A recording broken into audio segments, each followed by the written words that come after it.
Saudara, saatnya kita ulas harian Kompas yang terbit di hari ini, Kamis 28 Agustus 2025. Kita akan lihat di halaman muka hari ini, saudara, masih mengenai sneaker. Sneaker palsu asal Cina dipasarkan di mal besar. Dari informasi yang dibagikan ini, saudara, pemerintah menyertifikasi mal-mal besar untuk bisa menekankan peredaran barang palsu. Kenyataannya, sejumlah mal menjual sneaker palsu secara terang-terangan. Di halaman muka juga ditampilkan infografik, saudara, perbedaan data antara BPS dan ITC dalam ekspor impor alas kaki dari Cina ke Indonesia.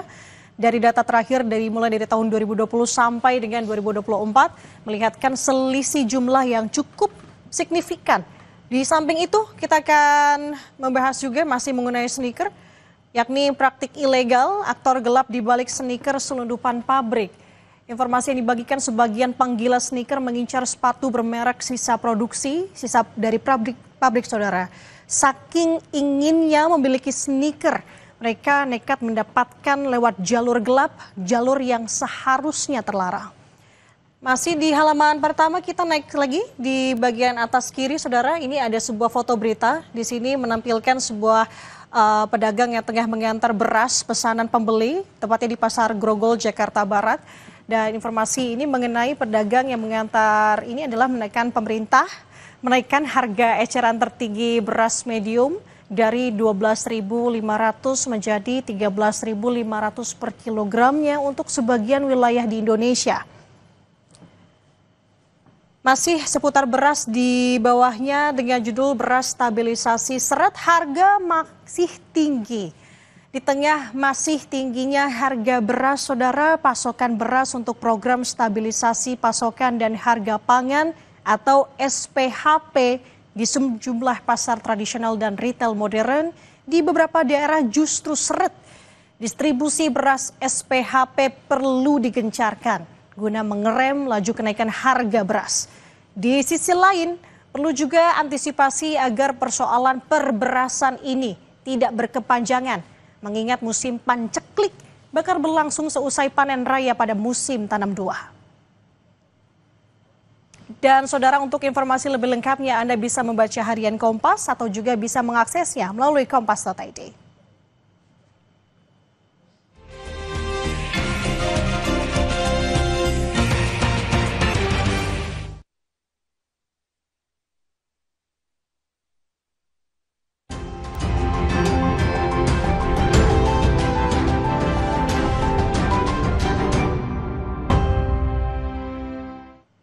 Dan saatnya kita simak situasi arus lalu lintas di beberapa lokasi di Indonesia bersama petugas NTMC Polri, Brigadir Rizka. Selamat pagi, Brigadir Rizka. Silakan dengan laporan Anda. Selamat pagi Nanda dan selamat pagi juga saudara. Pagi ini kami akan mengajak Anda untuk memantau bagaimana situasi lalu lintas terkini di sejumlah titik di Pulau Jawa langsung dari CCTV Korlantas Polri. Dan yang pertama yaitu dari kawasan Simpang Pancoran, Jakarta Selatan. Pada pagi hari ini kondisi arus lalu lintas di kawasan ini mulai nampak padat. Perlambatan kecepatan terjadi jelang antrian traffic light, namun selepasnya masih dapat melaju dalam kecepatan normal. Yaitu dari arah Pasar Minggu ataupun Depok yang akan mengarah ke Semanggi, Tebet ataupun Manggarai. Dan juga dari arah Semanggi akan menuju ke Pasar Minggu, Depok maupun menuju ke Tebet ataupun Manggarai. Kami imbau kepada para pengendara untuk mengecek kembali kondisi fisik kendaraan serta kelengkapan surat-surat berkendara Anda. Dan saat ini juga bisa kita saksikan bahwa sudah ada petugas kami yang berada di lapangan untuk mengantisipasi aksi unjuk rasa.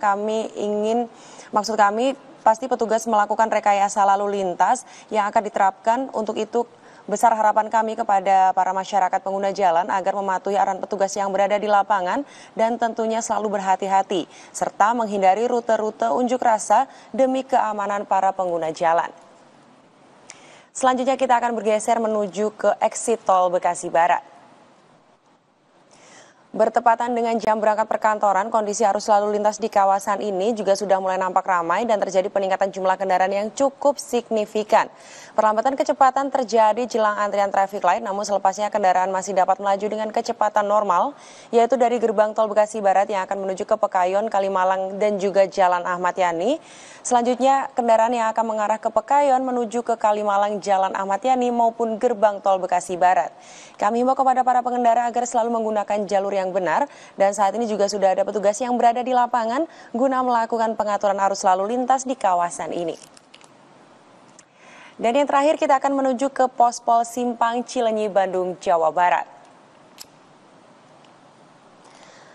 Terlihat dari CCTV kami, lalu lintas di kawasan ini juga sudah mulai nampak adanya peningkatan jumlah kendaraan dan didominasi oleh kendaraan pribadi roda 2 maupun roda 4. Yaitu dari tol Cileunyi yang akan menuju ke Cibiru, dari arah Garut maupun Tasik yang akan melintas ke tol Cileunyi, maupun dari arah Jatinangor yang akan menuju ke tol Cileunyi.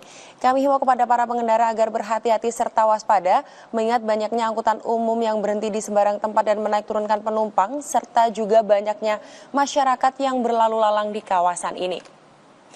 Dan saudara, berdasarkan data IRSMS dari Korlantas Polri, dalam kurun waktu 1 kali 24 jam telah terjadi sebanyak 240 kasus kecelakaan lalu lintas dengan rincian jumlah korban, yaitu 30 meninggal dunia, 30 luka berat dan juga 295 luka ringan. Dari 240 kasus kecelakaan tersebut, 75% didominasi oleh kendaraan pribadi roda 2. Untuk itu kami selalu menghimbau kepada pengendara roda 2 khususnya agar selalu mematuhi peraturan lalu lintas yang ada, dan mari bersama-sama untuk menjadi pelopor keselamatan demi terciptanya keamanan, keselamatan, dan ketertiban dalam berlalu lintas. Dan untuk informasi lalu lintas terkini tentunya kami juga siap untuk melayani Anda di 1506669 atau melalui SMS Center di 9119. Stop pelanggaran, stop kecelakaan, keselamatan untuk kemanusiaan menuju Indonesia tertib dan salam presisi. Demikian laporan dari Brigadir Rizka langsung dari Studio NTMC Polri. Kembali ke Anda, silahkan. Baik, terima kasih atas laporan Anda Brigadir Rizka. Selamat bertugas kembali.